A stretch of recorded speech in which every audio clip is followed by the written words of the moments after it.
For those who don't have a copy of the initial declaration in front of them, Article 1 says that the principal source of legislation will be Islamic law, Sharia.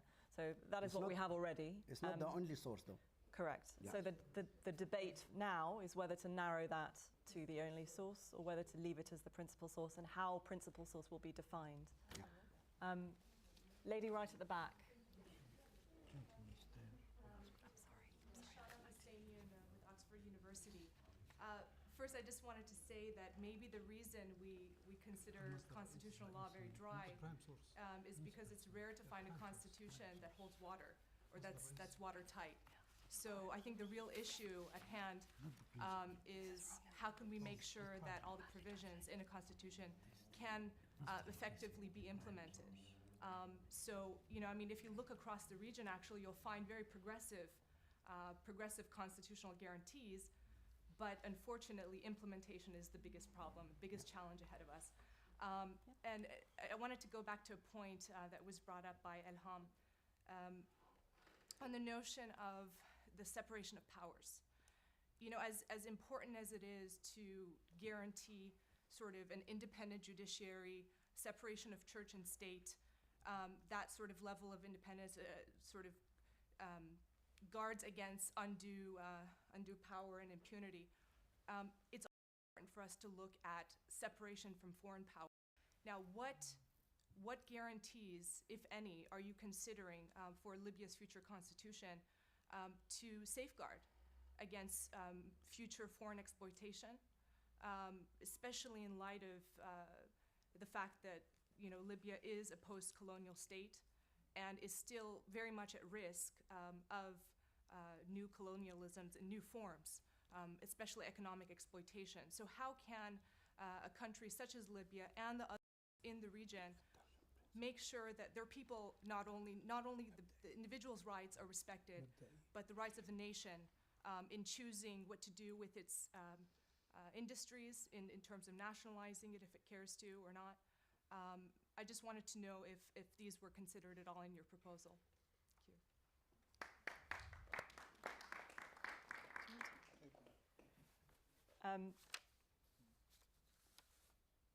The key area, I think, where that was considered in the paper was in the context of the role of Libya vis-a-vis international obligations and the international community. And Sir Geoffrey mentioned a number of international treaties that have relevance. I think the interim government has said that for present purposes, Libya will be adhering to its existing international obligations. There are obviously aspects in which current international commitments could indeed be strengthened. There are a number of optional protocols that haven't yet been signed up to. There are ways and means of strengthening the existing commitments that the state currently has, which potentially give a role for shoring up that position vis-a-vis nearby states and international obligations and relationships with other countries in the region. But I think this may touch a little bit on Elham's third point. So I'm going to hand over to Ms. Saudi to give you a much fuller response. Thank you. I think now it feels it's so built up, this third point. I don't think it will quite meet the audience's expectations. I think that my third point was precisely this point, the interplay between domestic law and international law. I look at it from a slightly different perspective. I look at it more from ensuring that international law bites in Libya. And so I think there's different ways you can approach that. There is the way you approach it whereby you have what actually was in the 1951 Constitution, which is a monoist system. So the minute a law is ratified, it becomes part of national law. So it's almost instant upon ratification. Or you have what we have in the UK, which is you have to have implementing legislation at a separate stage to make it part of law. The reason this is obviously a very live issue for us as human rights activists is a lot of governments all over the world obviously are very selective in their policies. Now, ratification will still mean they have that selective process, but at least it means that they can't do the showcase element of a process of ratifying it and then not having it apply to the people. And so that's the sort of technicality there. I think in terms of sort of what international laws I have in mind when I talk about the role of international law, it's things like, for example, the fact that the Gaddafi regime didn't sign up to a lot of treaties. I mean, they signed up to a lot, so that's not bad, but they didn't sign up, for example, for the one on disabilities, the rights of people with disabilities. That's a very live issue for us at the moment in Libya because of all the injured after the war.